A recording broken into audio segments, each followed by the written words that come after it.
हो गया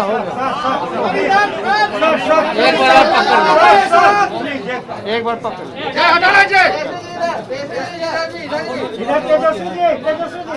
सामने हटो ना हो गया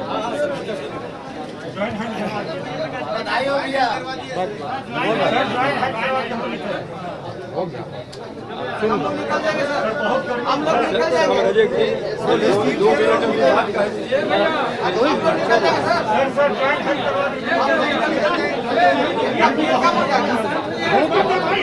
आज कोरोना में कैसे जोड़ान करें।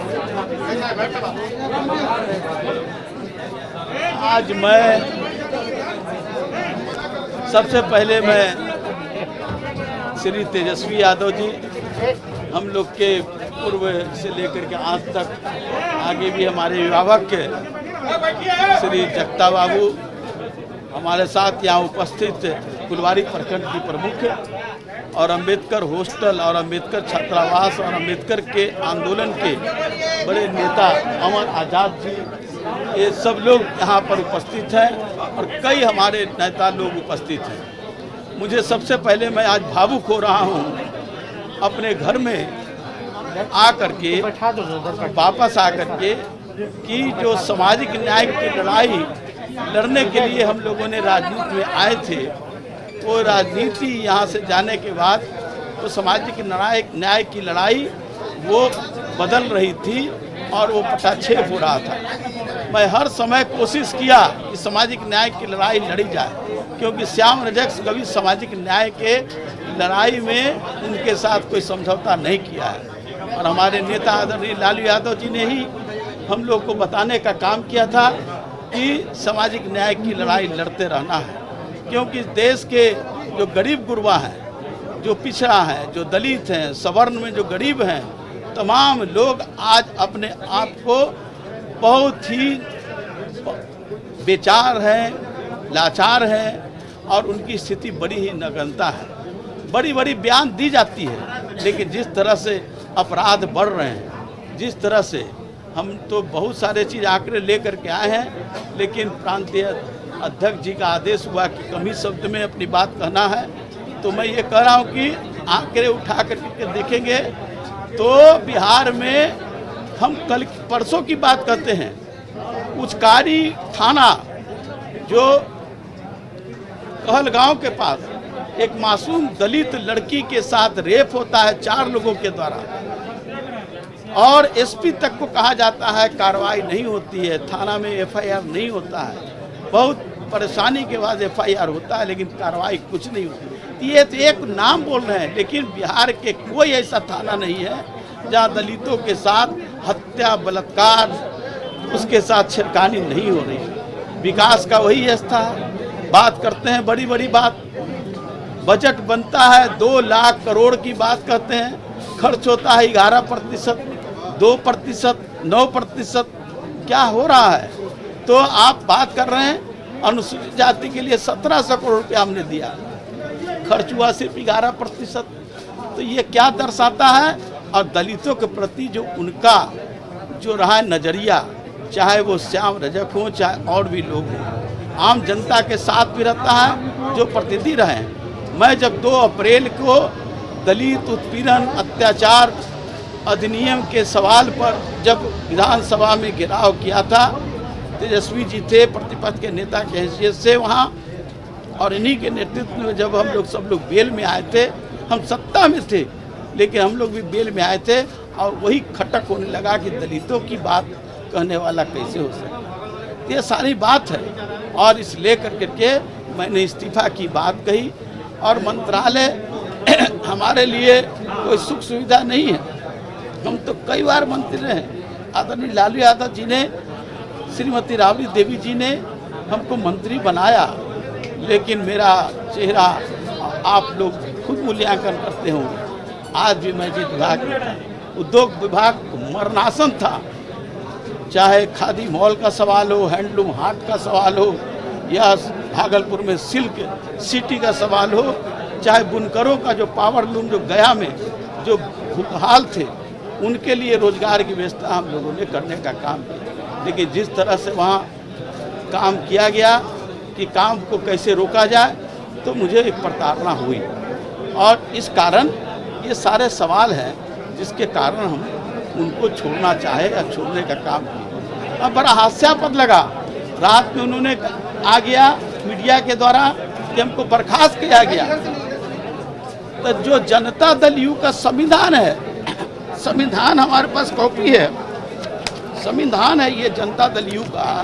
उस संविधान में धारा 19 के अंतर्गत है कि आप कैसे निकाल सकते हैं, किस पर कार्रवाई कर सकते हैं। मैं राष्ट्रीय परिषद का सदस्य और नीतीश कुमार जी का नामांकन जब हो रहा था राष्ट्रीय अध्यक्ष का, तो मैं उसके प्रस्तावक था। तो जब मुझको ही जब निकाल दिए और मैं राष्ट्रीय परिषद का सदस्य हूँ और मुझको आपने निकाल दिया और आपने बिना 10 मिनट में सब कुछ हो गया, तो जो राष्ट्रीय जनता दल के अपने संविधान की रक्षा न कर सकता हो, उससे क्या उम्मीद की जा सकती है राज्य की संविधान, राज्य की रक्षा और राष्ट्र की और भारत का संविधान को कैसे बचाया जा सकता है। एनआरसी आप देख रहे हैं किस तरह से जो दलित हैं, जो पिछड़ा हैं, जो मुस्लिम हैं, अक़लियत हैं, उनके साथ अत्याचार का काम जो हो रहा है, ये सारे सवाल हैं। और ये सवाल के लिए मैं छपट रहा था, भपक रहा था कि कैसे इस लड़ाई को लड़ा जाए। मुझे खुशी है कि तेजस्वी यादव जी के नेतृत्व में ये लड़ाई को हम लोग आगे बढ़ाएंगे और जनता की आकांक्षाओं को हम सतह पर उतारने का काम करेंगे। एक छोटा सा सवाल है कि तेजस्वी यादव के साथ आप कब तक रहेंगे? क्योंकि 2009 में जब आपने आरजेडी छोड़ा था तो उस वक्त ये आपने आरोप लगाया था, वो हम लोगों के पास रिकॉर्डिंग है, आपने ये आरोप लगाया था कि तेजस्वी यादव और शेख प्रताप यादव जातिगत टिप्पणी करते हैं, मैडम राबड़ी देवी जातिगत टिप्पणी करती हैं, और इसी दुख की वजह से लालू प्रसाद यादव का सहयोग आपको नहीं मिला और इस दुख की वजह से आप आरजेडी छोड़ रहे हैं। दलित का अपमान हो रहा है। नहीं, ये जो शब्द आप बात कर रहे हैं वो शब्द मैंने कभी नहीं कहा। और मैं बराबर कहता हूं कि सामाजिक न्याय की लड़ाई के साथ हम हैं। सामाजिक न्याय की लड़ाई में कोई हम समझौता नहीं करेंगे इसके विरोध में, अगर कहीं भी। और यही कारण रहा। और तेजस्वी जी के नेतृत्व में आज युवा एक आस्था रखे हुए हैं। जो बिहार में, देश में जो युवा मतदाता की संख्या बढ़ी है, उनको लगता है कि आज जो बेरोजगारी, जिस तरह से बेकारी हाल है, जिस तरह से उनके साथ अन्याय हो रहा है, उसके साथ न्याय हम तेजस्वी यादव के नेतृत्व में कर सकते हैं। मैं तो लिखित क्या, मैं तो सदस्यता लिया हूँ और जहाँ तक कब तक रहेंगे ये ईश्वर ही जानता होगा कि कौन व्यक्ति कब तक जीवित रहेगा। आप कब तक जीवित हैं, मैं कब तक जीवित हूँ, लेकिन मैं कहता हूँ इस विचार के साथ अंतिम दम तक रहूँगा। इस विचार को तेजस्वी यादव के नेतृत्व में लड़ा जा रहा है और बिहार की उन्नति और बिहार की विकास के लिए। और जिस तरह एनआरसी का सवाल हो, दलित उत्पीड़न का सवाल हो, ये सारे सवाल पर हम लोग लड़ाई लड़ेंगे और जब तक लड़ाई का मंजिल तक नहीं पहुंचते हम लड़ाई लड़ते रहेंगे। हो गया, आप एक सवाल पूछे और सब हमने पहले ही कहा कि विचारों की लड़ाई रही है। जिस तरह विचार हमारा रहा है, उस विचारों का भैया दोहन हो रहा था, उत्पीड़न हो रहा था, अत्याचार हो रहा था।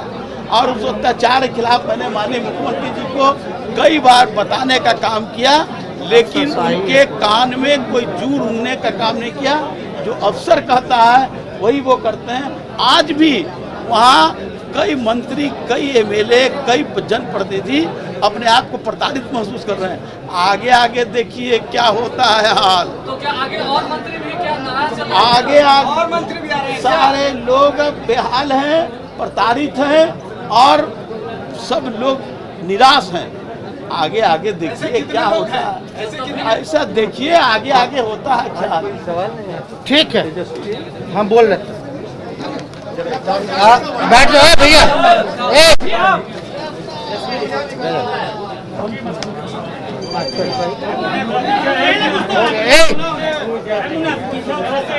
चलिए, देखिए सबसे पहले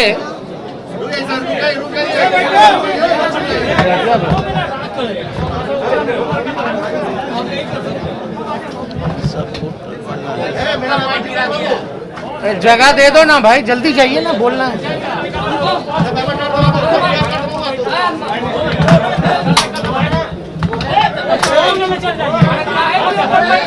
ना। छोटी छोटी छोटी छोटी उठा लेगा। चलिए इधर कर दो, इधर कर दो। ठीक। सबसे पहले श्याम रजक जी, आदरणीय श्याम रजक जी का पार्टी में हम लोग स्वागत करते हैं, अभिनंदन करते हैं। आदरणीय श्याम रजक जी अपने पुराने घर में आए, अपने असली घर में आए, इसका हम सब लोगों को खुशी है। और लगातार सामाजिक न्याय और धर्मनिरपेक्षता में इनकी विचारधारा रही है। जैसा कि आपको इन्होंने बताया कि क्या क्या कारण था जनता दल यूनाइटेड छोड़ने का। एक बात स्पष्ट है कि जनता दल यूनाइटेड हो या डबल इंजन की जो सरकार हो,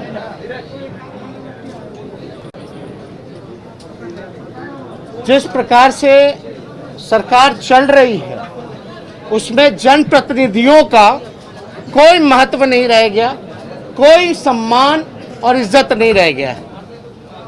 पूरी तरीके से बिहार में अफसरशाही लागू हो चुकी है और लगातार बिहार में चाहे बढ़ता अपराध हो, चाहे बिहार बेरोजगारी का केंद्र बन गया हो, या आप लोगों ने देखा होगा जिस प्रकार से नीतीश जी के राज में मजदूरों की बेइज्जती की गई, अन्याय किया गया उनके साथ। कोरोना महामारी में जिस प्रकार से पूरा सिस्टम जो है वो कोलैप्स हो गया, स्वास्थ्य महकमा जो है भ्रष्ट हो गया, आपदा विभाग जो है भ्रष्ट हो गया, बाढ़ से डूब रहा है, लेकिन मुख्यमंत्री जनता के बीच ना जा करके अपनी राजनीति जो है वो सेकने का काम कर रहे हैं। कई बार हम लोगों को लोग कहते हैं कि नीतीश जी से बड़ी नाराजगी है, और वो नाराजगी जो है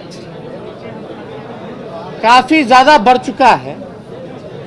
हालांकि हम लोग नया बिहार बनाने में विश्वास रखते हैं और जात पात की जो राजनीति है इससे उठ करके आज हम सब लोगों को नया बिहार बनाने का काम करना है। किसान हो, मजदूर हो, नौजवान हो, सब लोग जो है बेबस हैं, नाराज हैं, नाखुश हैं। और अपने इच्छा से माननीय श्याम रजक जी जो हैं इन्होंने पार्टी ज्वाइन किया है। नाराजगी जो है सत्ताधारी दलों में है। अब आप देखिएगा लगातार, चाहे सीएए का मामला हो, 370 धारा के मामले हो, ट्रिपल तलाक का मामला हो, या जिस प्रकार से एससी एसटी के आरक्षण को खत्म किया जा रहा है, ओबीसी के आरक्षण को खत्म किया जा रहा है, और नीतीश कुमार जी केवल अपनी सत्ता के लिए, अपने कुर्सी के लिए ना कोई विचार रह गया, ना कोई नीति रह गई, ना कोई सिद्धांत रह गया। हर चीज में उन्होंने कॉम्प्रोमाइज किया। और एक पत्रकार बंधु हमसे श्याम रजक जी से सवाल पूछ रहे थे, तो हम तो उनको कहना चाहते हैं, डीएनए का गाली जिस व्यक्ति को मिला, आज वो घुटने टेक दिए उसी व्यक्ति के आगे जिसने डीएनए का गाली दिया था, उसका भी वीडियो है हमारे पास। मिट्टी में मिल जाऊंगा लेकिन भाजपा में नहीं जाऊंगा, इसका भी वीडियो है हमारे पास। सुशील मोदी जी ने क्या कहा था कि Nitish Kumar is not Bihar, Bihar is not Nitish Kumar, यानी नीतीश कुमार बिहार के पर्याय नहीं है। ये भी वीडियो है हमारे पास।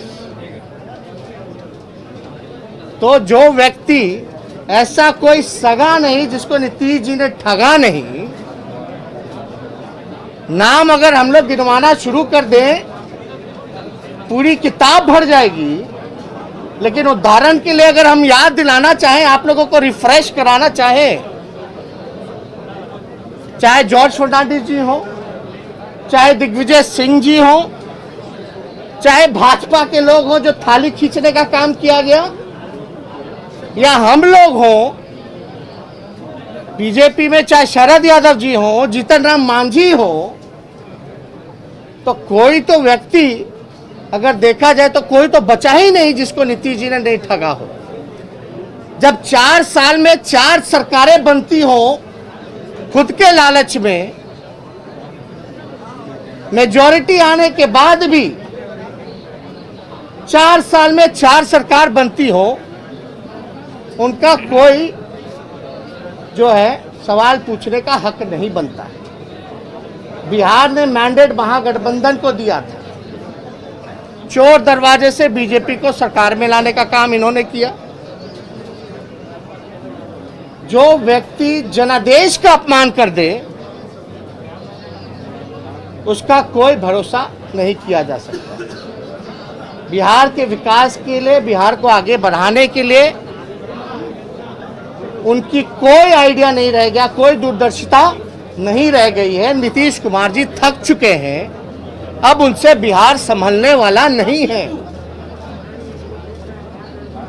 और लगातार 136 दिनों से जो है सीएम आवास में वो रहे, ना बाढ़ पीड़ितों की चिंता, ना कोरोना से जो महामारी जिस प्रकार से संक्रमित हो रहा है पूरा बिहार, नेशनल हॉटस्पॉट नहीं बल्कि ग्लोबल हॉटस्पॉट बनने जा रहा है। बद इंतजामी इतनी है। हम सब लोगों ने कल भी हमने एक ट्वीट करके देखा कि बिना पीपी किट के भाई जांच चल रहा है कोरोना का, तो लोगों में भारी निराशा है। ना पलायन रोक सके, ना रोजगार दे सके, अपराध तो 4 गुना बढ़ गया, पूरी तरीके से भ्रष्टाचार में लिप्त हो चुके हैं। इसलिए हम लोग कहते हैं कि नीतीश कुमार भ्रष्टाचार के भीष्म पितामह हैं और पूरी तरीके से अफसरशाही जो है लागू हो चुकी है। तो जनप्रतिनिधियों का कोई सम्मान नहीं है। तेजस्वी जी, तो आपके भी कई विधायक जेडीयू में शामिल हो रहे हैं, क्या खलबली आपके खेमे में नहीं मची है? देखिए, हमने स्पष्ट पहले ही कर दिया। देखिए, लोग जो हैं विधायक इधर से कुछ लोग जो गए हैं वो कोई नई बात नहीं है, वो लोग जो है पहले से ही बोलते रहे और पार्टी नेतृत्व ने इन सारे बिंदुओं को देखते हुए जो है वो कार्रवाई की। तो उनको तो कल ही जो है निष्कासित कर दिया गया 6 सालों के लिए। तो इसमें जो है देखिए, हम इस पे हम कोई टिप्पा टिप्पणी नहीं करना चाहते हैं। कल क्या होगा, परसों क्या होगा, क्या परिस्थितियां रहेंगी, तो इस पे कोई अभी टिप्पा टिप्पणी नहीं। आज अहम बात है, चिराग मिलना चिराग पासवान से भी क्या बातचीत हुई है या मुलाकात हुई है? देखिए अभी हमारी कोई जो है इस प्रकरण को लेकर के हमारी चिराग जी से बात नहीं हुई। लेकिन एक बात तो स्पष्ट है, उनके खुद के मंत्री मुख्यमंत्री से विश्वास टूट गया, उम्मीद खो बैठे और उनके नीतीश कुमार जी के मंत्री जो है पार्टी ज्वाइन कर रहे। अगर हमारा याददाश्त हो तो 15 साल में पहली बार कोई नीतीश जी का मंत्री जो है विपक्ष दल जो है ज्वाइन करने का काम कर रहा है। तो आखिर ऐसी क्या बात आ गई? और दूसरी बात कि उनके जो सहयोगी दल हैं, चिराग पासवान जी लोजपा, तो साफ तौर पे बोलते रहे कि नीतीश कुमार अहंकारी हो चुके हैं। जब खुद के विधायक, खुद के मंत्री से वो बात नहीं करते, चिराग पासवान जो राष्ट्रीय अध्यक्ष हैं उनके सहयोगी दल के, वो कहते हैं कि भाई उनको फोन करते रहते हैं, मिलने का ना समय देते हैं ना बात करते हैं, तो आप अंदाजा लगा सकते हैं।